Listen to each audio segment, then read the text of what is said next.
Guys, all right, welcome to 139. Tonight we have a friend of ours coming on the pod tonight, Mr. Derek Brown, so stay tuned.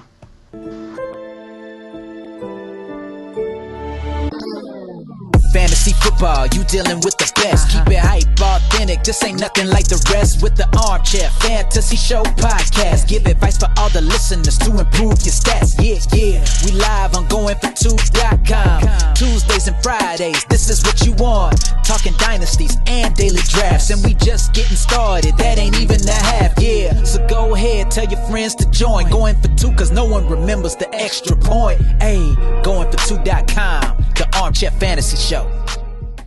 What is going on, guys? Welcome to episode 139 of the Armchair Fantasy Show, presented by goingfor2.com.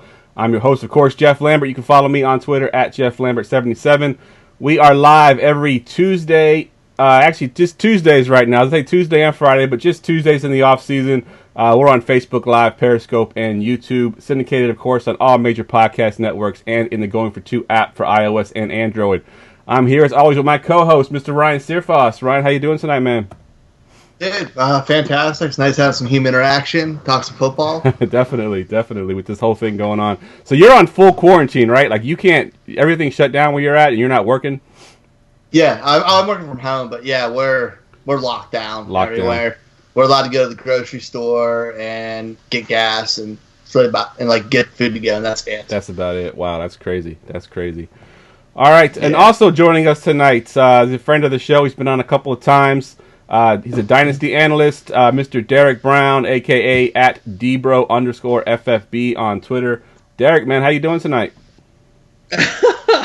What's up, guys? I'm living that quarantine life down here in Texas. Apparently, amongst the things that are apparently essential, my dude Ray GQ put this out on Twitter earlier, pawn shops, gun stores, and the cleaners.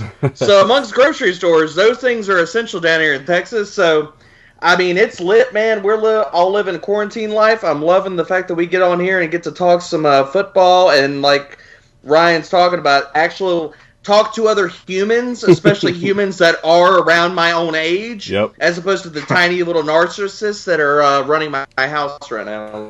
So. Good stuff. All right, for those that don't know you, Derek, tell us, kind of a little bit about your career and what you're doing currently. Man, all things fantasy, NFL, pretty much. I've been in a lot of different places. Currently, I'm living that free agent life. Like a lot of these NFL guys right now, I'm looking for the next place to sign. Anybody that's been in the Twitter streets has kind of seen the things and the stuff and all those. There are a lot of free agents and people changing hands this off season, so I'm one of them, and I got a few things in the works. But right now, gonna do a few guest articles for a couple websites, and really making the tour as far as podcasts. And I'm excited to talk prospects, free agents, all this kind of good stuff with you guys tonight. So that's pretty much what I'm up to right now. Trying to pass the time while we're all on lockdown, like we're in jail at our own houses. Right. All right, man. Good stuff. I'm having a little bit of issues right now getting our show live on Facebook. So if I seem like I'm looking at my phone a lot, I'm not ignoring you. I promise. I'm just trying to get our show on Facebook. We're on YouTube and Periscope right now, but for some reason Facebook is not working. Well, anyways, let's go ahead and just jump right into the news and notes. News and notes from around the league. All right, so a couple things dropped today that I wanted to get to real quick off the top here. And one of them is that we kind of expected this to happen already, but Cam Newton has been officially officially cut, not ruled out, officially cut from the Panthers. He's now a free agent to sign with anywhere he wants. But looking around the league, there's not a whole lot of places that he can go to, Ryan. Where do you think Cam might be looking to go? I mean, I think the Chargers still make the most sense because they kind of have a roster built to win now, and with who they have in place. And are you gonna trust a rookie even if he is good like Justin Herbert, or maybe you get lucky and get Tua, or are you gonna have somebody like Cam who can go in and maybe have a second round QB who can learn under him? So I'm a fan of that. And plus, they said they wanted Anthony Lynn wants a mobile quarterback, so all signs point to that. Foles kind of knocks them out of the Chicago range, and I guess New England's a wild card because they don't have a real quarterback on the roster. Right. But if I were to place my bets, that it would be Chargers. The Chargers. What about you, DBro? What do you think of him going to the Chargers? Have you heard anything?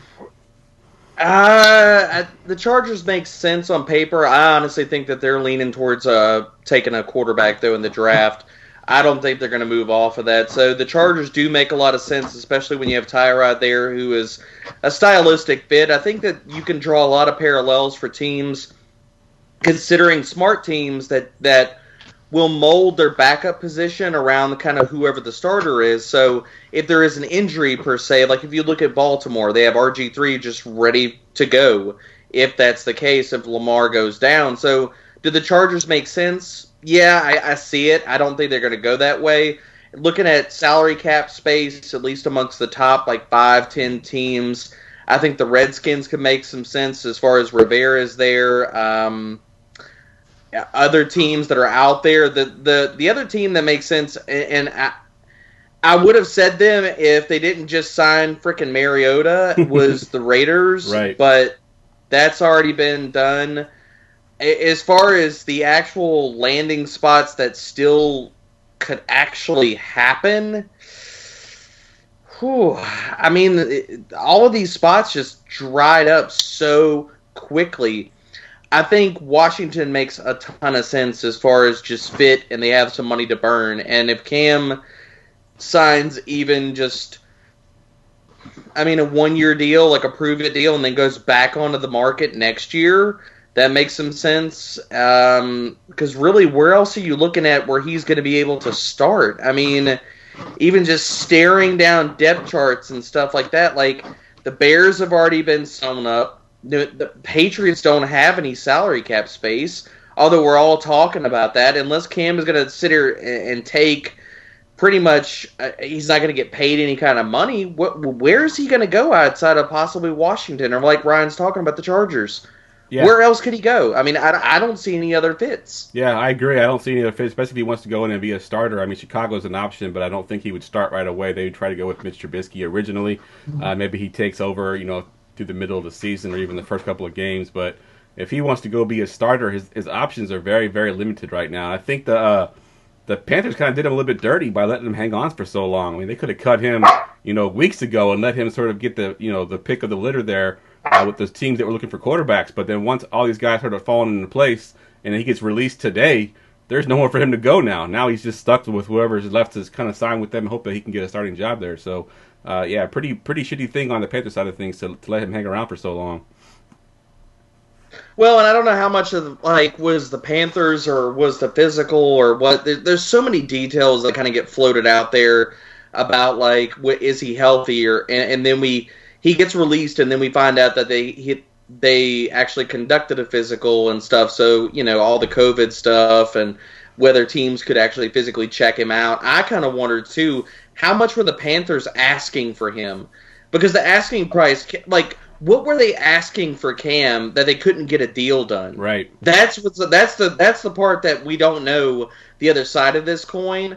Because you're telling me the Bears gave up a freaking fourth for Nick Foles? Yeah. What were the Panthers asking for Cam? Right. It had to have been a second or a third. Something that they were not going to move off of, which I understand them signing Teddy B, and if they were not, if their idea was they were just not going to move forward with Cam in general, then I get it. But I don't disagree with your point about them doing him dirty, because you can't tell me that you didn't know whether he was healthy or he wasn't healthy. Yeah. That this was not going to be the move that you made from the. The writing was on the wall for weeks, for months. As soon as Rule was in there, you knew that he wasn't going to sit he has the leash to this be his team for a long time. Yep. And that's not going to be with an aging Cam Newton.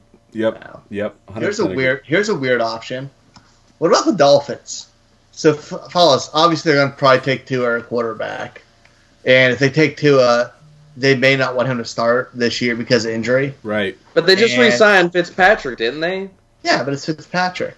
I knew that, but why sign Cam if you're going to have Tua? I get we're trying to connect the dots here, but they I mean, they have so much money available right now. They could do it on a 1-year deal, and it doesn't affect anything in their life. Yeah. Definitely a But why possibility. not just roll out there with Beard Magic? I think Riverboat Ron is basically probably Cam's best shot. Yeah, I think if he can come to Washington, he may actually get the starting job here. But yeah, it's a tough landscape right now for him. Let's go ahead and stick with the Panthers now, because they also made some news today with signing a guy that everyone kind of thought was going to be a big time, sought after free agent. And it was kind of a lukewarm thing for him. That's Robbie Anderson going to the Panthers. Derek, we'll go to you first this time. What do you think of this move with Anderson going to the Panthers? I'm rolling my eyes because I've never understood the Robbie Anderson love. I don't get it, man. Twitter has got so much love for that dude, and I get he runs fast, but I really don't see why everybody stands so hard and they dig their heels in for this dude is going to be. If you could have sold him in Dynasty, you should have done it. And pick your narrative, whether it's landing spot, whether it's wide receiver changing teams and not producing, whether it's contract, whether it's the fact that when he's been on the field in the last few years versus top corners and stuff, he's not shown out. Yep. It's all a lot of promise and a lot of Twitter hype, and I've never understood it and bought into it. I was out in the Twitter streets saying, look, forget Robbie Anderson. Teams need to go sign cheap Brashard Perriman, which the Jets did, and I'm like, thank God. I feel bad for Perriman. I'm like, all right, well, Gase is going to F that up. Perriman's going to go back into the grave because the Jets are going to absolutely murder his stock now. But I don't get the Robbie love. I think that it helps Teddy more than it helps anybody else. I think Robbie is still Robbie, and I'm not going to have anything to do with him in Dynasty and redraft and anything. I mean, even if you look at him even from a sheer target totem pole perspective, he's at what, at third, fourth best? Yeah. I mean, you have CMC and DJ Moore are going to lead that team in targets. Now, who's going to be the absolute leader? I don't know. I think it's going to be DJ Moore. I think he's going to have. I think DJ Moore is going to threaten for about 150 targets this year. But who's the third guy there? It's going to be Curtis Samuel or Ian Thomas. Or Ian Thomas. They're going to cannibalize each other. So where's Robbie slotting in? Yep. Fourth, fifth? I mean, he's going to be an ancillary weapon. If anything, that's better for Teddy, and that's better for the other. Robbie's signing is actually better for CMC and DJ Moore to stretch the field and create underneath space than it is even for Teddy or it is even for Robbie. So I look at it as that's a better signing for CMC and DJ Moore than it is for anybody else on that team. All right, fair enough. Ryan, I know you're kind of a big Robbie Anderson guy. What do you think of this move? I like it for a football perspective for them. I think he gives them that thing that's spreads the field. He's not a wide receiver one. He wasn't going to be wide receiver one, but as a wide receiver two, in that Ted Ginn role, in that Deshaun Jackson role, he keeps the defenses back on their heels. He keeps the safeties out of the box. And a lot to what Derek said, it helps Christian McCaffrey a ton. It helps DJ Moore, who runs all those underneath routes, a lot. I think it's going to help. I think it helps Curtis Samuel for the fact it puts him in a role. It's a little more stable instead of sometimes you're going to use him as just a decoy deep. Sometimes you're going to run him on end arounds. It's going to keep him in the slot, I think, which could be a little more beneficial to him. But I think they cannibalize each other, and I think it just helps the two better ones there. Yeah, I agree 100%. I think it actually hurts Samuel a little bit. I think they kind of do the same thing a little bit. I think Samuel's their deep guy. Robbie will be their deep guy as well. So I think it kind of hurts their value a little bit. Ryan, your screen's frozen, just so you know. I'm not sure if you have a way of fixing that over on your end, but it looks like your screen is frozen for some reason. Speaking of Perryman, I know you mentioned him, Derek. Let's go ahead and talk a little bit about Perryman to the Jets and what you think of that move with Darnold being there and the quarterback situation and Gase, of course, being there as well. I hate Adam Gase. I really do. I've never met the man in life. I don't want to either. He just seems like such a miserable human being. I feel bad for anybody that's a Jets fan. I feel bad for Sam Darnold. I feel bad for really anything to do with Adam Gase. It just seems like a match made in hell. I feel bad for Perriman. I thought Perriman was at least going to get a 2-year deal, maybe some low guaranteed money on the second year, possibly on whatever deal he signed. I was really, really kind of surprised considering, I mean, we could all talk about the fact that he's had a 4-game stretch of where he's done stuff, but if you even go back to the previous year with Cleveland, he's had when he's gotten the targets and had chances, he's been successful when he's gotten volume. And so I'm a little bit higher on him than possibly consensus, and apparently what the NFL is, because he only got a 1-year deal. Now, did he take more guaranteed money on the front end or the 1-year deal with the Jets in the hopes that he would get more volume or could rebound that? Because he's still a young guy. I mean, he's the same age as Robbie Anderson, to give some context here, and he's actually faster than Robbie Anderson. So for less money, I don't blame the Jets in the move they made, but for Perriman's value, I've never been a Sam Darnold guy. I think Adam Gase is absolute poison for wherever the hell he's at. So I feel bad for Perriman, actually, because I think this is going to hurt him more than help him, probably. Yeah, I agree 100%. I think this does hurt him quite a bit, and I think, we had that talk, a lot in the offseason with who's going to go to the Eagles, Robbie Anderson or Perryman. I think those guys are going to stretch the field, and neither one of them ended up there, and I think both of them ended up in worse situations. I think if they had just gone to the Eagles, maybe the Eagles weren't offering him anything, and maybe they weren't giving him enough money, but I think either one of those guys in an Eagles uniform would have been a lot better than what they ended up with now. And like I said, the market was kind of lukewarm on Robbie Anderson. I mean, I thought he'd be the one that'd be sought after when you got after they signed Amari Cooper. He was sort of the next best receiver, and he gets a decent deal, I guess, but he didn't get a good deal as far as where his fantasy value is going to be at for sure. Well, everybody forgets all the off-field stuff. Like, Robbie's done a lot of really stupid stuff. Whenever the football stops, Robbie's brain goes like he does a lot of the dude has been in, not recently. I mean, he kept his nose clean for the last season, but in previous off seasons, when football goes away, the dude just short circuits himself. So I think that's part of why he didn't possibly have as warm of a market as he.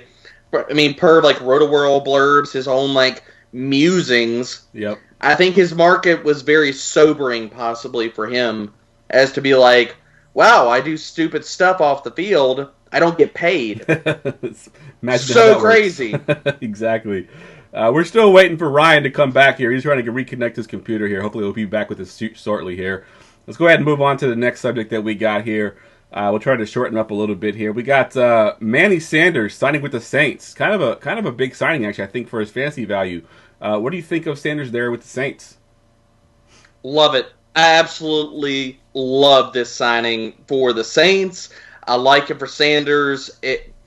For anybody that wants to talk about Drew Brees being dead and his deep ball is gone, you need to give some context. The guy played with a bum thumb for all of last season, so them not taking shots down the field, he was never 100% healthy. So anybody that wants to compare that, and I've been in the streets, anybody who wants to compare that and Brady, you need to get your facts straight. Because every single efficiency metric, when he did throw the ball deep, he was fine doing it. Now, is some of that age-related? Fine, whatever. The Sanders signing is great for the Saints because it gives you another layer to worry about outside of Michael Thomas and Alvin Kamara. And that's what the Saints need to put them over the hump. And anybody that talks about Sanders being washed, this dude still got off the line. His best numbers were versus man and press last year, and all that tells you is everything you need to know. If you can beat man, you can beat press, you can beat zone if you can beat those two. And if that's the case, he can win outside, he can win in the slot, they can move him around all the formation.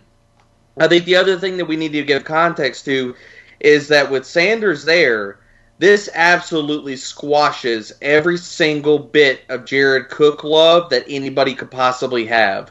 His touchdown equity fine. If you want to roll him out there in DFS, I'm not going to hate you for it. If you want to roll him out there as a streamer, but anybody that's going to draft this guy inside the top 12 tight ends this coming season, you're doing yourself a disservice because he's not going to finish there.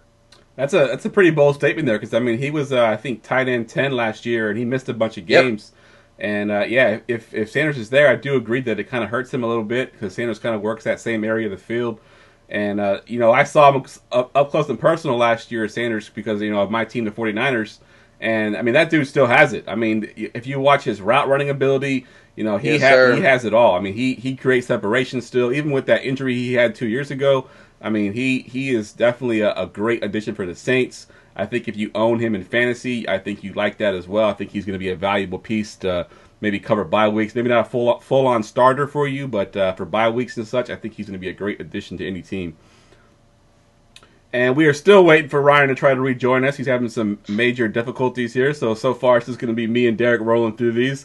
The next, I'm going to kind of combine these two together because they kind of go hand in hand here. Melvin Gordon to the Broncos and Todd Gurley to the Falcons. Give me your thoughts on both of these guys. Melvin Gordon, I was actually surprised when I looked at his contract. And when you look at the second year, I was really surprised that it wasn't just a puff second year. Like, he had a really high dead cap number, which to me says that, and it makes sense. If you look at the overlap for Melvin Gordon, in the second year of his contract, Philip Lindsay's an RFA in 2021. So they're looking at Melvin Gordon as a 2-year guy and not just a 1-year stopgap and then he cuts out. And so I think it's actually good. Hi, Ryan. I think it's actually good for Melvin Gordon. I don't hate this signing as much as a lot of other people do. I think that it hurts Philip Lindsay, absolutely, because if the Broncos really have a lot of love for Lindsay being the dude, then you don't go out and sign a Melvin Gordon. It doesn't matter how cheap he is. You don't go out and sign him if you really believe Lindsay is going to be your guy moving forward. Royce Freeman's been dead for basically after Dynasty Twitter loved him, and I loved him too, but Elway and the Broncos killed him a long time ago. Yeah. So this was not the nail in the coffin for Royce Freeman. That happened a long time ago. But this was the nail in the coffin for Philip Lindsay because looking at the contract, there's a lot more love in the Broncos front office for Melvin Gordon than people might possibly understand. As far as Todd Gurley, this was the one spot that could have squashed all of our rookie hopes and dreams for this year in the draft. Do they still take a guy? Probably. But is that a round 3, round 4 guy and a guy we're looking at in 2021? Yeah. Is that somebody we're going to be using this year? Not unless he gets hurt, but this is the one spot where Todd Gurley was able to keep his value. If there was one team that you were like, all right, we're going to put Todd Gurley on life support, and the one thing that could possibly shoot him back into life, like where he is an actual top 15 fantasy asset at the running back position, this was the spot right now. And so there's no competition. Even if they draft a guy, they didn't go out and sign Todd Gurley to be a backup to split time. He's going to be the guy there for this year on a 1-year deal. So if you got Gurley in Dynasty, you better be moving him, and you probably can't get rid of him right now. You better do it mid-season or whatever to a contender, and hope he stays healthy. But past that, this was a godsend if you were a Todd Gurley owner. Yeah, agreed. I think it's going back to your analogy there with the one spot that he can keep value. It kind of reminds me of that scene in Endgame where Doctor Strange goes through all the different scenarios. There's only one scenario out of 3 billion. That was the one scenario. It's Todd Gurley to the Falcons. So, Ryan, let's get your thoughts on the Melvin Gordon and Todd Gurley situation since you're back now. Yeah, awesome. I'm glad to be back. That was terrible. I had to restart my whole computer. The Melvin Gordon one, I think it's a good 1-2 punch for Lindsay. I heard you, I caught the end of it. You said it was like a death punch for Lindsay. Was that something like that? Yeah, he said he pretty much dead. In his second year, Ryan, I'll give you some context since you missed this part of it possibly. In the second year of Melvin Gordon's deal, he's got 6.5 dead cap, dude. It's not just a 1-year deal. And Lindsay's a RFA in 2021. So, I mean, Okay. I look at it as they're signing Melvin Gordon to be the guy. I mean, I could be wrong, but I'm actually, if you're in win now in Dynasty, I think you could actually probably get Gordon, considering last year, and this is a 2-year deal, for probably cheaper than his value is actually going to be. Like, I think he could be a top 15 back this year, and nobody's viewing him that way right now. Yeah, I agree with that. I think Gordon could be very good there. I think he could be a mid-range RB2 to high RB2, maybe sneak in a little bit higher. I think Lindsey can still hang around that RB3 range. He isn't really a guy who was built for that every down life. Like that 200-plus carries he had last year is not something anybody in the world wanted to see. It was just Royce Freeman was bad. And they initially drafted them to do that. I think he's a guy you want to play against a beat-up defense, which Melvin Gordon does. And I think that helps him a little bit at 10 to 15 touches a game. I think that's a good range to keep him around RB3 where you can start comfortably in the flex and not hate it that much. Yeah. I don't want to start him, but if I have to, I'm pretty much okay with it. He's in that range where we've seen a lot of those like decent like speed guys for a while. Yeah. And then I completely agree with Todd Gurley. That's the best possible landing spot for him. He's healthy. He's an RB1 there. They've had an offense that's been consistently produced running backs, even through different offensive coordinators. They've done it with guys they've done it with Tevin Coleman, who's not a good running back. Sorry, Jeff, I know that's your team. But, and Melvin Gordon's better than anybody. Or not Melvin Gordon. Todd Gurley's better than anybody they've had there. And I love Devonta Freeman, but he's still not as talented of a back as Gurley. He should thrive there, especially with his receivers and that offense. I love that pickup for him. Yeah, I think the big thing last year with Todd Gurley, I mean, I know he wasn't the Todd Gurley that we saw the 2 years previous, but they didn't throw him the damn ball last year. I mean, he barely caught any passes at all after catching like so many passes in the passing game the years before. I think with Atlanta, he can go back to catching passes again and giving us that value there in the passing game that he didn't have last year. So I agree with both of you on that as far as Melvin Gordon and Todd Gurley go. So agreed 100% with those. All right, we ran a little bit long in the news and notes there, so we'll kind of cancel those last couple notes. They're kind of small notes anyway. It's basically Ebron to the Steelers, which I think it helps his value. That. Yeah, I think it helps his value for sure. And then Brandon Cooks being on the block for the Rams, I mean, I don't know. He could be on the block. I don't know if they're going to be able to move him or not, but if they do move him, I think his value could increase a little bit. But with all those concussions he had, I'm not buying him in any Dynasty League that I own. All right, let's go ahead and get started with this or that. It's time for This or That. All right, if you're new to the show and you don't know what this or that is, basically I'm going to give two options. We're doing the ADP edition, so I'm going to give two options to choose from. I give them some kind of cool nickname that kind of ties in the two players. Give their current ADP, and then you got to tell me which guy you prefer at their current ADP. So the first matchup we're calling Pass the Bucks. It's basically the 203 right now is Chris Godwin, who is wide receiver 6, or the 112, which is Mike Evans, his teammate, who was one spot earlier at wide receiver 5. Derek, which of these two guys do you prefer at their current ADPs? It's basically a pick 'em, basically, because they're kind of close together. This is Dynasty ADP? This is Dynasty, yeah. I'm shocked by this. Dude, I'm going to give some context to this. So I'm actually in a current startup with a bunch of different dudes. If you want to go read the live blog on this, go head over to Establish the Run. Evan Silva is live blogging this startup that we are in, and Mike Evans fell like a stone. Wow. Now, I think he went somewhere in the 3rd round, possibly. Wow. It's Godwin all day, baby. Like, I will take Godwin at that price. I'm not going to take Evans. And I'll give some context here. I'm not as low on Mike Evans as everybody else is. I don't like that ADP, but I am not as low on everybody as everybody else is on Mike Evans. Because, to give some context, this dude ran 50% of his routes on an ADOT of 12 or less. So he's not running go routes every freaking snap. So let's give some context to what Mike Evans does. I think Evans will be fine, But if we're looking at dynasty-wise, I'm going to go with the younger asset. I'm going to go with the slot asset. I'm going to go with the guy that is going to be in the Bucks room probably longer, because if you look at Evans' contract, he's got this year, and after this year, the dead cap goes, new, and he's going to be 28 walking into next season.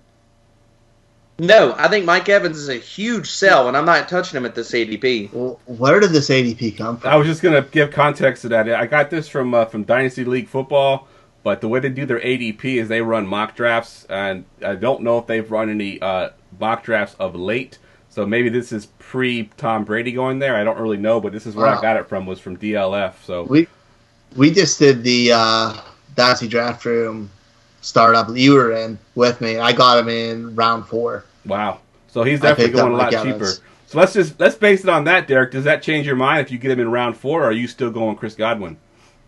I'm still going Godwin. I'll pay up for Godwin because I know the age and I know his role and I know that's more solidified. I'll go Godwin at that ADP over Mike Evans. I literally just passed over Mike Evans for other people. I think I took Carson Wentz in the 3rd over Mike Evans. Wow. I took DJ Moore in the 2nd over Mike Evans. I took these options over Mike Evans because I don't think after this year, maybe next year, and I play Dynasty in a 2-year window at most, I don't think Mike Evans, I think he is going to drop in his Dynasty value. I think that he is not an ascending asset.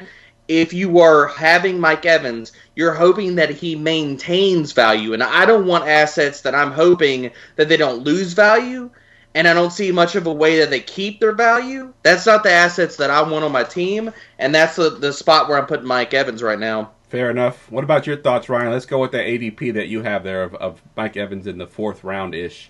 Are you going with Mike Evans, or are you going Chris Godwin? See, I'm taking Evans in the 4th round, just because I like Godwin, but I'm not there to take him at the turn yet.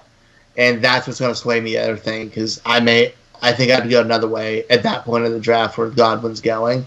So I'd probably lean towards Evans. And like I said, 4th round, I'd love that for him. Because, he said, 28 going into his contract season. He's 26 right now, which still is fairly young. And receivers last a little bit longer. I think his game, he can have that red zone threat ability for a while. And I think that's going to keep him fantasy relevant. I know we don't want to chase touchdowns, but he's an elite red zone threat. Yeah, good call. Yeah, I think at 4th round, I think I will go Mike Evans as well. The way I had it written there with Mike Evans at the 112, actually over Chris Godwin, like I said, it must be an older ADP. Maybe it's pre-Tom Brady that they hadn't updated yet. So yeah, I think at that rate, I'm going Godwin for sure. I think Godwin's definitely the younger guy. He has the more upside, especially playing out of the slot most of the time with Tom Brady. I think he has the better early value as well as long-term value. So he's definitely the one I'm going to get if it's that 112 versus 2-3. But if Mike Evans is going in the 4th round, give me Mike Evans. It's much cheaper value there. All right, let's move into the next matchup here. Now I'm kind of scared to give these ADPs because maybe this ADP is outdated there. I thought DLF was pretty up on their game, but maybe they're a little bit behind. But this next matchup I'm calling Directed by Ebron Howard, and this is O.J. Howard and Eric Ebron. O.J. Howard is the 10.06 at tight end 14. Eric Ebron is the 19.1. He's the tight end 28. Ryan, we'll go to you first this time. Who are you taking out of these two guys, O.J. Howard or Eric Ebron at that ADP? Man, I hate myself. I'm taking O.J. Howard, and I don't feel good about it. That's the realest way I can say it, man. I just want O.J. Howard to be a thing, but you have to be patient with tight ends. Look no farther than Eric Ebron, who didn't break out until his 5th year in the league. He's the oldest 26-year-old I've ever seen in my life. But O.J. Howard, he has the entire skill set. He's big, he's strong, he's fast. He can stretch the field. He blocks. He's able to stay on the field all 3 downs. He has a quarterback now who we've seen throw to a tight end, even though some of that could be overblown because it was Gronk, who's one of the greatest of all times. But Howard has a skill set where he should succeed. And at the point where we're taking Ebron that late for tight ends at 28, it's a crapshoot anyway, so I'd rather bet on the guy who has a ton of upside long-term and younger. All right. But I don't feel good. All right. Derek, the 1006 O.J. Howard or the 1901 Eric Ebron? Who you taking?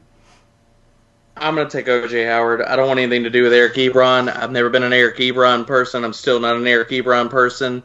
Eric Ebron only produced in the 1 year where everybody else died around him. Yeah. I don't want anything to do with Eric Ebron. If anybody asks me what do I think about Eric Ebron in Pittsburgh, I will tell you 2 words. Deontay Johnson. No Eric Ebron. Peace out. All right, good stuff. I think I'm with y'all both. I think I'm going to O.J. Howard as well with that upside that y'all talked about with Tom Brady, especially being there. We know the talent's there. This whole Arians offense thing that doesn't, feature the tight end, I think Tom Brady kind of trumps that, and he finds a way to get O.J. Howard involved, and that athletic ability takes over. I think that he's definitely the one that I want. For tight ends that really, once you get past those top 3 or 4 guys, you basically have the same guys, just streaming guys. And I think O.J. Howard has the ability to be in that top 3 or 4 guys if he can sort of get it all together and have Tom Brady throw him the ball. So I think O.J. Howard has the most upside for me. All right, the next matchup we have is called Party Like It's 2015. Of course, both these guys were drafted in 2015. We just talked a little bit about them earlier, but let's go ahead and talk about Melvin Gordon, who is going at the 307 at RB14, and Todd Gurley at the 402 at the RB16. Derek, we'll go to you first this time. Who are you looking at these two guys as the ADP? Who do you like better? I'll take Melvin Gordon, hands down, and I'm going to go with the contract. I like guys when you start getting older and running backs. Todd Gurley's 25, so after this year he's going to be 26. Running backs do not get paid as they get older, and old for a running back is now 25, 26 per NFL standards. So on a 1-year deal, give me the guy that's got a sewn up 2-year deal, and I'm going to go with Melvin Gordon. All right, good stuff. What about you, Ryan? I'm kind of the opposite on that because, I'm not a huge Melvin Gordon guy, and I think there's more chance of him splitting some time, which we talked about.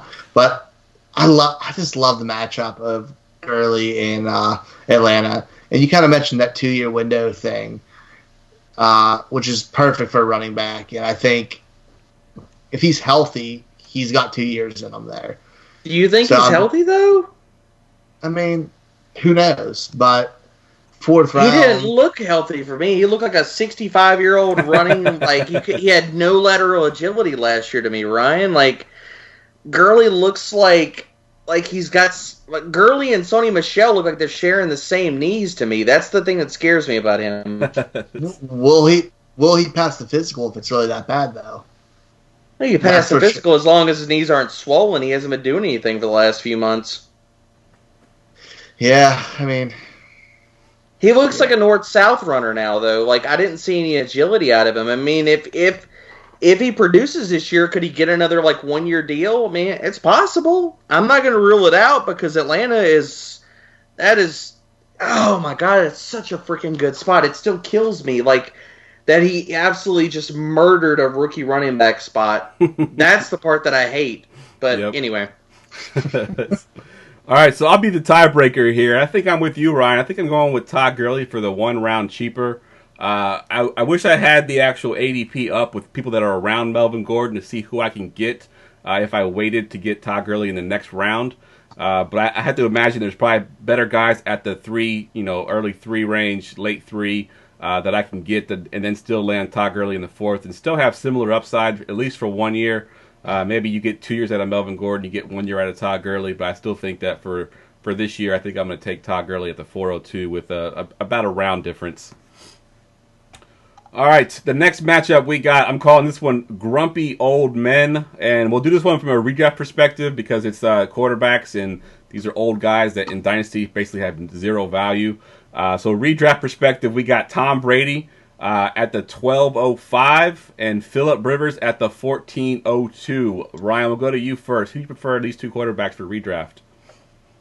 I prefer Brady. The weapons there are just fantastic. You're not going to get any better than throwing to Mike Evans, Chris Godwin, and cough, O.J. Howard. But I think that's the best case scenario. They need to solidify the line more in the draft because that is terrible. And if you can't keep Brady on his feet, you're in some serious trouble. But I'm going to go him just because of the weapons, and that defense is horrendous. So they're going to be playing from behind and having to sling the ball around a lot. That's a good point on the defense. I didn't think about that. Good point. What about you, Derek? What you got? I'm going to go Brady here. I like the Rivers signing to Indy. I think that a lot of their players are going to be values this year, but as far as the quarterback play, I'm a big Marlon Mack guy, and I'm burying the lead some because we're going to get to it later, but I think that let's not talk about Tampa Bay, and I'm sorry, Ryan, I'm going to hate on one of your boys here. Rojo is hashtag not good. So I think that Tampa Bay is still going to throw the damn ball. Mike Evans and Godwin are how they are going to live and die. I do think the defense is going to be better this year, but at that, if I'm going to chase a guy that I think could have 3 touchdown, maybe a 4 touchdown game, or possibly even like win me a week or even a streamer, or even be serviceable as a back-end QB1, that's Brady. It's Brady all day over Rivers. Yeah, I agree. I think that my thought process here is you're probably not drafting these guys as your QB1. So you're looking at them as a QB2, as a backup maybe. I think Tom Brady's the guy that's not going to hurt you. Maybe he doesn't put up monster numbers that week you get to use him. But Rivers can go out there and kill you. He can go out there and throw 3 or 4 picks. He can have those Jameis Winston-esque type games, so he can definitely kill you. Whereas Tom Brady's not going to throw picks. He's not going to turn the ball over a lot. He's not going to kill you. And he has the upside of being a QB1 if you absolutely need him. So it's Tom Brady for me as well at the 12:05 for sure. All right, let's do one more. I'm calling this next matchup Fire and Ice. So we have 2 receivers that changed teams. We have Hopkins going to the desert, so he's obviously fire. He's going at the 107 as wide receiver 3. And then we have Stephon Diggs going to Buffalo, so obviously he's the ice. He's going at 301 at wide receiver 17. Ryan, we'll go to you. Who you got in this matchup? I'm still going DeAndre Hopkins. I love Diggs. I don't think the situation is bad. Some people made it out to be recently. But that Arizona offense is going to throw the ball an absolute shit ton. They have high pace of play. They throw it all around the field, and DeAndre Hopkins is still a monster. He's going to get enough targets and enough red zone targets to be a high-end wide receiver 1, and I think it's still pretty safe bet. I think it was a very lateral move going there from Houston. I think he's still going to be a huge production. I love Diggs. I think he should do well there because he has that big play potential with Josh Allen's arm. But I'm going D-Hop. All right, good stuff. Derek, who you got? They're only 1 year separated as far as age and stuff. DeAndre Hopkins is about to get signed to an extension. That's going to happen. I don't think you're Arizona. You don't make that move with the idea that you're not going to sign DeAndre Hopkins to an extension and basically probably until he's 30. I mean, let's just put it out there. And considering that, you're looking at him being the face of your passing offense for the considerable future. Give me Hopkins. I'll take Hopkins all day. Skill set, weaponry, quarterback play especially, because as much as improved as Josh Allen is, he is still not accurate. Let's throw that out there. At all. It's not. That is not why. Okay. I'm going to go off on a tangent here for a second. Josh Allen is a good fantasy quarterback. He is a good DFS quarterback. He is not a good NFL quarterback. That is a fact. He scores points. He gets rushing touchdowns. He's a poor man's ugly version of Cam Newton. That's what he is. Can he grow into more than that? Fine. Is that good for your fantasy or your real-life wide receivers? Hell no. So, give me DeAndre Hopkins. Yeah, I think I'm going to go with y'all as well. I'll go ahead and sweep that one. I'm taking D-Hop as well. We're running a little bit long here, so we'll go ahead and take a quick commercial break, guys. And when we come back, we're going to do some talk of some free agencies, and we'll do some buys and sells. Hold tight. In the unpredictable world of fantasy sports, when all hope seems lost, and chaos and confusion rule, one hero will rise.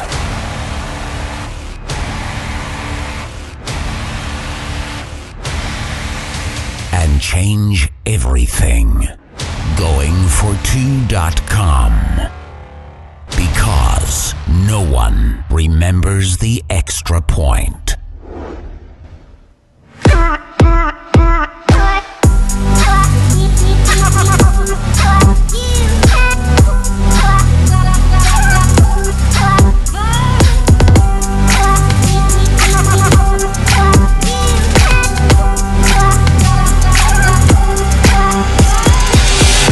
All right, guys, welcome back. I'm here with Ryan and Derek, and we're about to talk some free agency.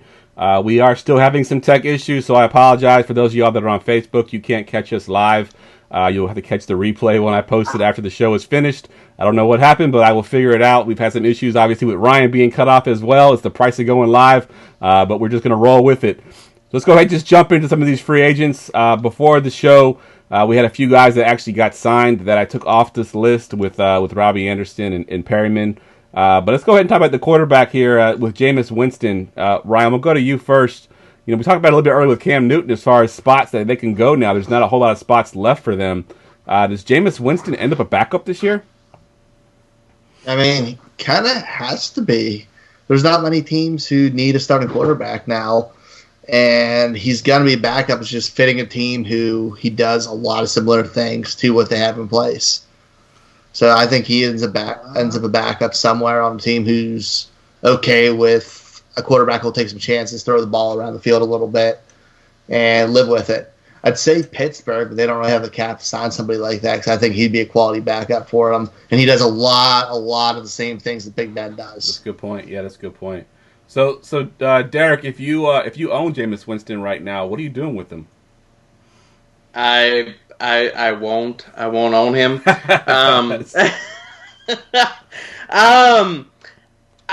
gotta hold. I mean, you gotta hold and hope that he pulls a Ryan Tannehill. And I love Ryan's call. I've been out in the Twitter streets saying the exact same thing. The Steelers don't have the money.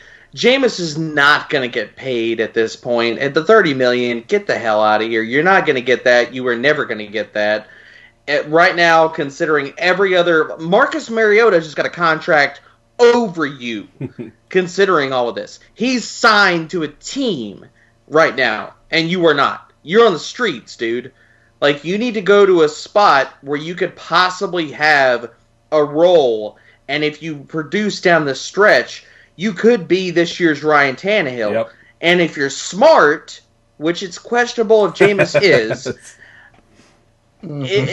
bad vision and all, he needs to go to the Steelers. He needs to take less money. If the Steelers even throw a contract at him, he needs to go to Pittsburgh because Ben Roethlisberger is not long for the NFL. Dear God in heaven, anybody that's seen him on social media, I don't even know if the guy even works out anymore. He looks like some kind of cartoon wannabe caveman, and I'm sitting here like crapping on him. I got a beard too, but I don't look like I just rolled up outside of the dumpster, and I'm like the hobo that's gonna ask you for your $5 right now. Nah, man. Ben Roethlisberger, I've been out here talking about, I don't know if that dude plays 12 games, plays 8 games this year. And so if I'm Jameis, I'm looking for a spot where I can start, I can get snaps, if I can lead a team to the playoffs. Dude, the Steelers make such a great fit for him. Yep. I don't see why he goes anywhere else, but he probably does because he's probably going to chase the money. Stupid. What about Chicago? I know they got Nick Foles there now, but what if Chicago? I don't think they're going to sign him, man. I don't think they have the money. Yeah, you're probably right. Where else can he go though? Besides we're talking about Washington, it's kind of are him and Cam fighting over whatever's left. What about I don't see the Chargers signing Winston, though. Yeah, no. No, that's more of the same. Take quarterback, taking stupid chances, and what they just got rid of. Yep. It's basically the same. And if they bring in a young guy, that's just poison for it. So I just don't see, where's the spot besides outside of Pittsburgh? Because I'm having trouble here, guys. Honestly, where the hell can Jameis even land a backup spot that gives him any kind of value? Well, how about this besides spot? Pittsburgh, where's it at? How about this spot? Kyle on YouTube just asked about this. He actually asked about Cam Newton earlier, too, when we were talking about Cam Newton. as far as landing spot. What about the Jags? I know they got Minshew there, but let's face it. I mean, Minshew wasn't lighting it up last year. Not a fan. Minshew's fine, and I think Minshew's going to be perfectly fine. I think he's going to be exactly what they need. I think that Minshew, we're looking at a sample size for Minshew that's not even a full 16 games. If you're looking at full stat lines too, he's mobile. I think that he can pay off. You don't get rid of Nick Foles unless you have some kind of like faith in Minshew. If he goes out there and he plays well, the Jags are not a team that, despite what they might put out there, I don't think that they're going to win this year. And I don't think their plan is to win. And if Minshew plays well, you have a guy on a rookie deal, or at least a guy that's not going to command a lot of money that you could build around if he shows out this year.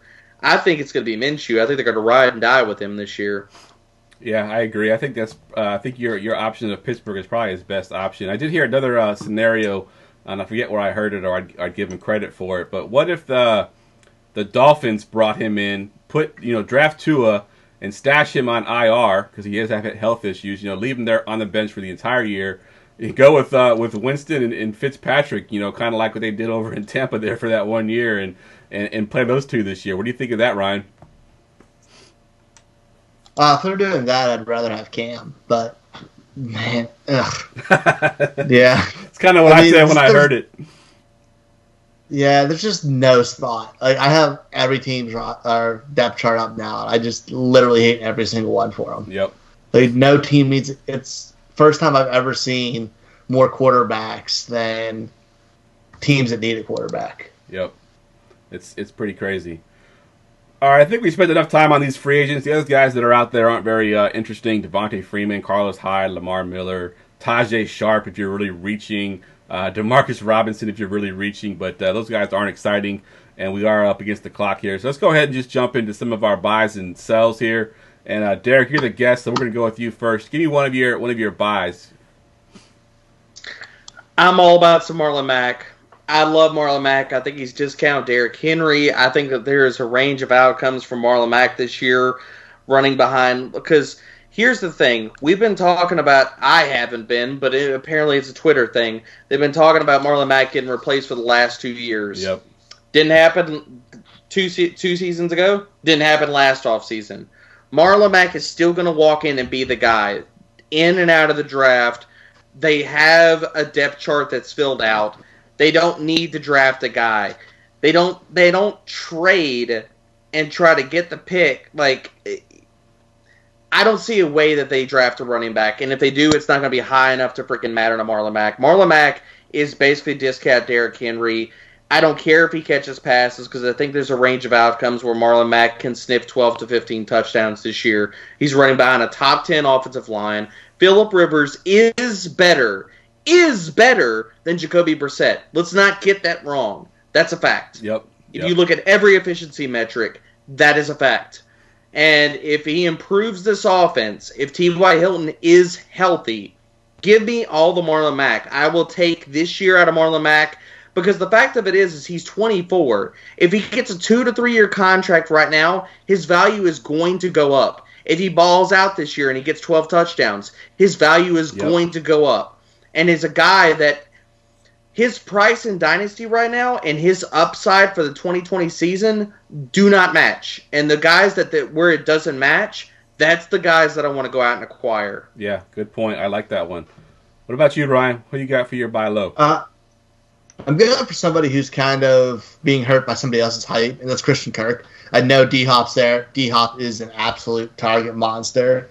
But in Kyler Murray's rookie year, he had 542 pass attempts. He threw the ball all over the place. Last year, Christian Kirk only had one less target than Larry Fitz in 3 less games. So he was their top targeted guy, and his value is going down because they think he's going to be hurt by by DeAndre Hopkins. Thanks for putting Derrick Henry in my head, Derek. That's awesome. But I think that Hopkins actually helps Kirk to the point we've seen other receivers flourish with him. We've seen Will Fuller, when on the field, be a fantasy asset with Hopkins on the field.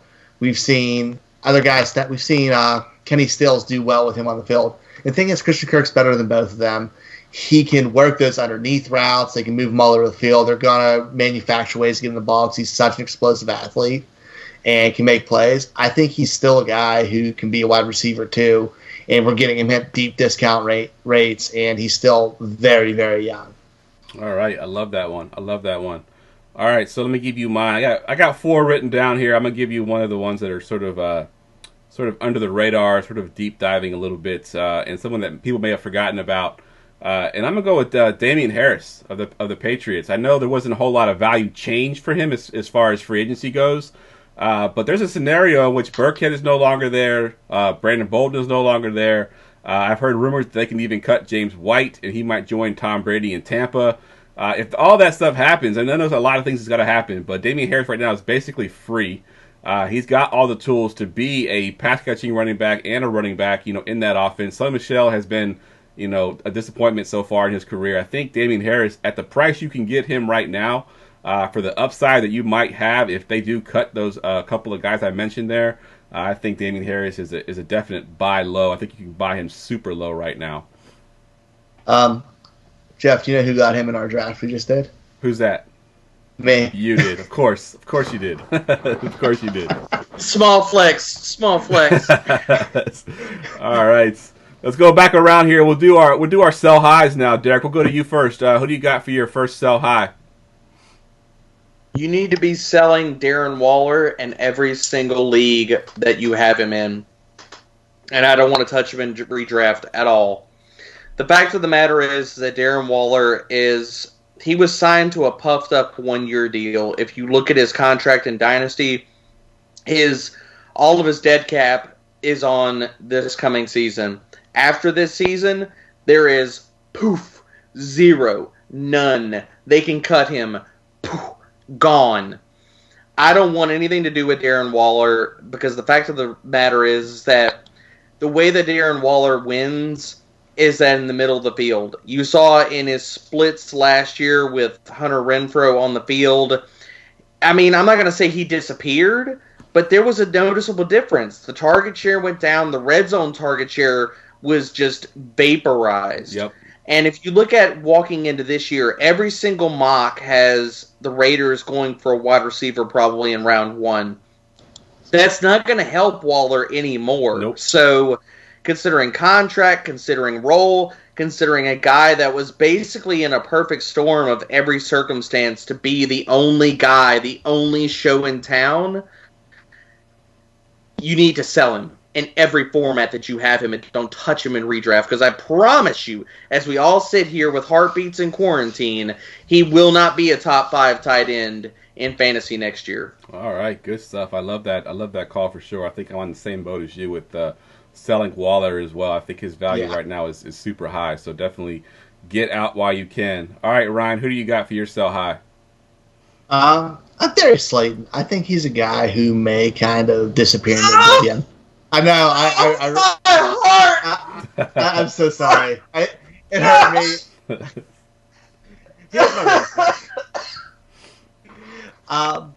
Right now, the Giants kind of have a type of wide receiver. Darius Slayton, Golden Tate, Sterling Shepard, all three are kind of profiles of smaller slot type guys. Slayton does a little bit different because he can stretch the field a little more, but he's going to be behind them in targets. We saw Evan Ingram barely play last year due to injury, so he's going to be ahead of him in the pecking order. So is Shepard and Tate, and so is Barkley. And they're a team who's in a prime position to take a wide receiver either rounds 1 or 2 to give Daniel Jones a legit wide receiver 1. I think I like Slayton as a player, but fantasy-wise, I don't see where he's repeating what he did last year. I think he's a sell high while you can get the value out of him, and he's getting talked about with guys a little bit better and a little bit more better situations than he is. All right, that hurts me as well because I have him in my Dynasty League, as you know. Miguel Shapton talked me into drafting him last year, and I've been happy with him so far. He's my wide receiver 5 right now, so I don't need him to be amazing right away, but I don't want his value to go down for sure. So that would hurt me. So my sell high here is a guy we talked about a little bit on this podcast already, and a lot of these guys are, as far as sell highs and buy lows, we're talking about their stock being really high or really low in a spike period. This guy, I think, is probably slowly come down, and it's the point where you have to sell him now to cut your losses because he's not going to get any higher than he is right now, and that's Todd Gurley. I think Todd Gurley's value is continuing to drop. I don't think his value is going to be any higher than it is currently right now. I don't think that the Falcons would be good enough for him to get a little bit of, decent value out of him. But I don't think, if you're looking at the 2-year window y'all talked about, that you can get anything for him next year. So you need to get out while you can. Try to hype him up a little bit in your league, going to the Falcons. Maybe talk about how healthy he's been and, everything else that Ryan was talking about. I never said healthy. I said he could be getting healthy. Could be getting healthy. You put words in my mouth there. Play the first half of this podcast and then cut the second half off and don't let you listen to the rest of it. But I think Todd Gurley is a guy, if you can get out right now, get out for anything you can get for him, because I don't think his value goes any higher than it is right now. All right, let's go around one more time and do one more of a buy low and a sell high each. So, Derek, we'll go to you real quick. Give me one more buy low. I'm going to buy Will Fuller every place that I can, and I don't care. I don't want to hear about his injury history. I don't care at all, because I'm talking about the upside does not match the price that you have to pay. And, guys, that is the fact. Because Will Fuller, if we're reading the tea leaves, could be the wide receiver one. We could fight about this for days. Is the wide receiver one on the Texans depth chart right now, and they don't have the draft capital nor the picks to sit here and change that right now. I'm going to be buying Will Fuller as a throw-in, as a piece to a bigger trade in every league that I'm possibly in, because he has top 20, top 15-ish. And I'm talking about if everything falls right. If everything falls right, that is what his upside is, and his price does not match that, because every single person that's been burned by him continually will tell you about all of his injuries and happily give him to you for freaking pennies. Yep. So give me Will Fuller. As far as other sells, really it's just you got to sell guys in contract years or getting close to that, aging assets that are not ascending. And I could throw 2 to 3 different guys. Mike Evans is a huge one. I'm going to go out there and I'm going to say, if you're not in win now and you're going to go for a championship right now, you need to sell Davante Adams, and you need to sell him now, because after this year, his contract, his dead cap falls off. Aaron Rodgers is not getting younger.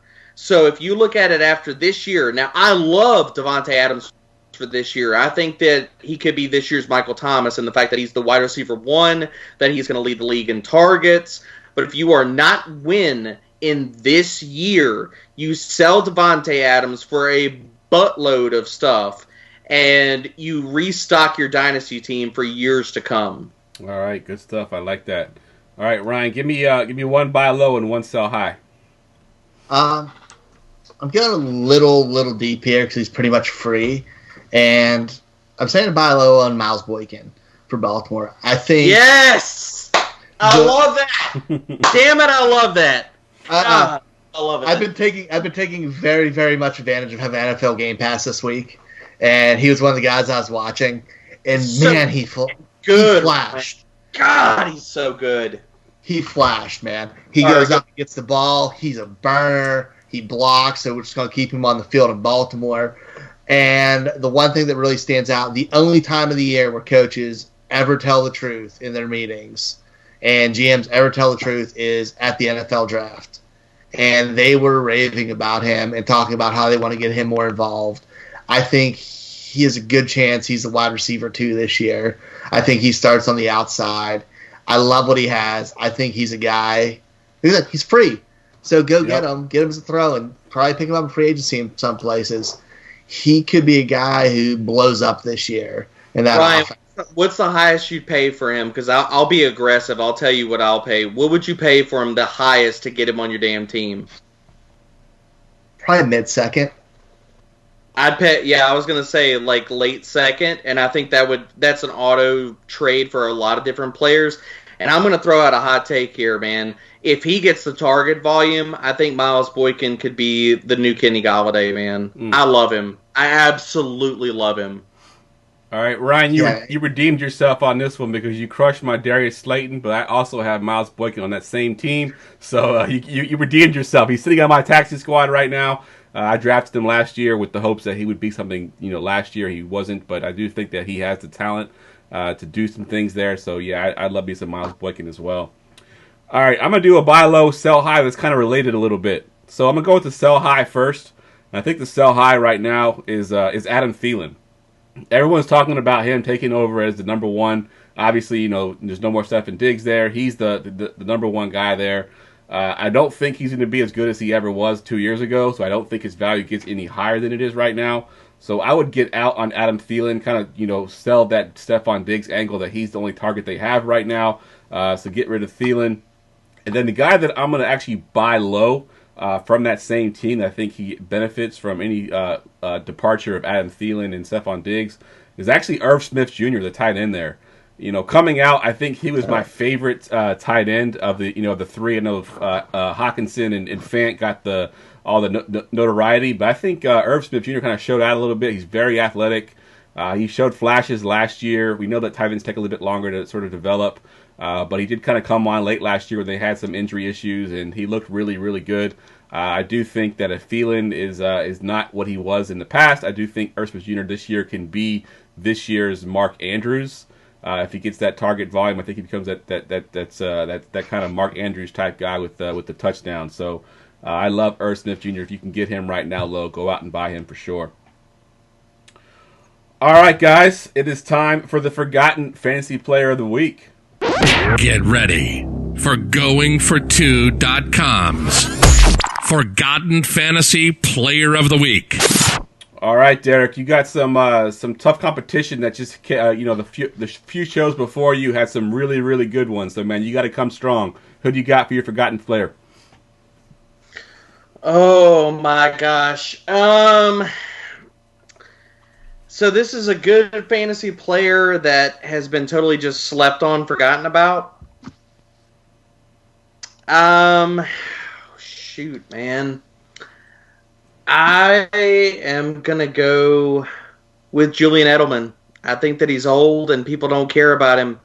I think it doesn't matter who the quarterback is going to be. I think he's going to get a hell of a lot of targets.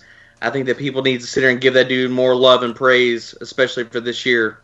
Yeah. All right. I'll go with Edelman. That's not bad. We usually try to go with retired players that are forgotten about. Oh, retired? Oh, yeah. Tim Tebow. Give me Tim Tebow. All right. We can go with Tim Tebow. Give me Tim Tebow. I want all the Tim Tebow in the world. All right.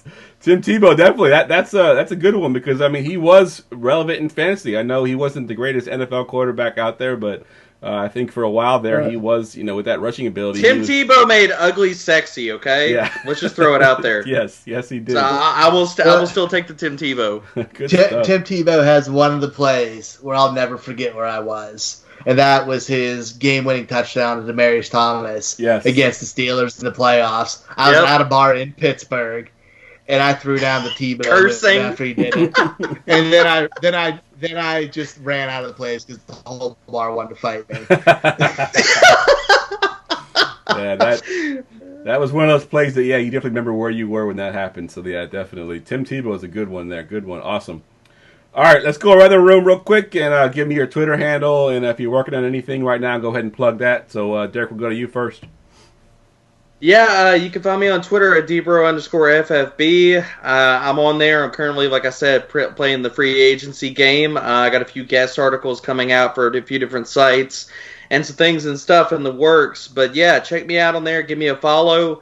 Currently doing the podcast rounds and, like I said, doing a startup with, go check out Evan Silva's live blog for the startup that we're doing over, everybody and anybody is up in this piece. So go check it out. But yeah, I'm always in the Twitter streets. DMs are open, man. If y'all got questions, you have dynasty questions or whatever, I do not ignore. I do not not answer anybody. So shoot me a DM. I will happily talk football with you. Good stuff. All right, Ryan. Been fairly busy. You can find me on Twitter at Ryan Sarafawcett Fantasy FB Connect. find me here every Tuesday. I've been doing the War Room episodes. We'll be doing more rookies coming out.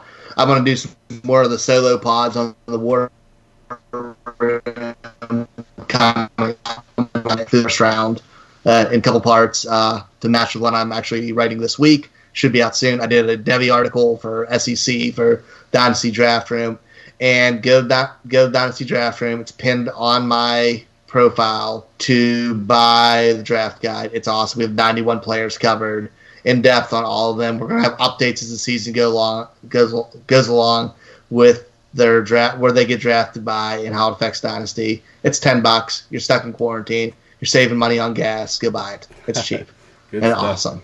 And Ryan, I was promised some Cam Akers love on this podcast here. I was in the Twitter streets. I was promised Cam Akers love. Damn it, you got to give it to me.